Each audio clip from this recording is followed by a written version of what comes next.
আইপিএলে বড় শাস্তি। ম্যাচ জিতে ইতিহাস গড়েও শাস্তি পেলেন অভিষেক শর্মা। কি এমন করেছিলেন তিনি? কেন জরিমানা? আর কি সেই বিতর্কিত ঘটনা? সব জানাতে এই ভিডিওটা শেষ পর্যন্ত দেখুন। গতকাল ইন্ডিয়ান প্রিমিয়ার লিগের এক জমজমাট ম্যাচে সানরাইজার্স হায়দ্রাবাদ মুখোমুখি হয়েছিল কলকাতা নাইট রাইডার্সের। ম্যাচটি অনুষ্ঠিত হয় ঐতিহাসিক ইডেন গার্ডেন স্টেডিয়ামে। দারুণ পারফরমেন্স করে বড় জয় পায় হায়দ্রাবাদ। কিন্তু ম্যাচ শেষে আনন্দের বদলে আলোচনায় আসে এক বিতর্ক।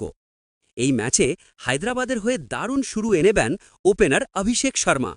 মাত্র ২১ বলে করেন ৪৮ রান, যেখানে ছিল একাধিক বাউন্ডারি আর বিশাল ছক্কা। তার এই ইনিংসই দলকে জয়ের ভিত গড়ে দেয়। কিন্তু নাটকটা শুরু হয় তার আউট হওয়ার পর। কলকাতার বোলার ব্লেসিং মুজারাবানির বলে ক্যাচ দেন তিনি। ক্যাচটি নেন বরুণ চক্রবর্তী। তবে এই ক্যাচ নিয়ে শুরু হয় বিতর্ক। অনেকেই মনে করছেন ক্যাচটি পুরোপুরি ক্লিন ছিল না। এই বিতর্কিত আউটের পর ড্রেসিং রুমে ফেরার সময় মেজাজ হারান অভিষেক শর্মা। রিপোর্ট অনুযায়ী তিনি তখন এমন কিছু শব্দ ব্যবহার করেন যা মাঠে উপস্থিত দর্শক কিংবা টিভি সম্প্রচারের মাধ্যমে শোনা যেতে পারে। আর এখান থেকেই শুরু হয় তার বিপদ। আইপিএল কর্তৃপক্ষ দ্রুত বিষয়টি নজরে আনে। তদন্তের পর জানানো হয় ম্যাচ ফির ২৫% জরিমানা, সাথে একটি ডিমেরিট পয়েন্ট। কারণ তিনি ভেঙেছেন আইপিএলের আচরণবিধির ধারা 2.3। এই ধারাটি মূলত মাঠে অশ্লীল, আপত্তিকর বা কুরুচিপূর্ণ ভাষা ব্যবহারের বিরুদ্ধে। আইপিএলের নিয়ম অনুযায়ী কোনো খেলোয়াড় যদি এমন শব্দ ব্যবহার করেন যা দর্শক বা সম্প্রচারের মাধ্যমে শোনা যেতে পারে, তাহলে সেটি সরাসরি অপরাধ হিসেবে গণ্য হয়।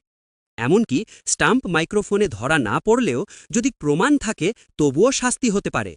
অভিষেকের এই অপরাধকে ধরা হয়েছে লেভেল 1 হিসেবে।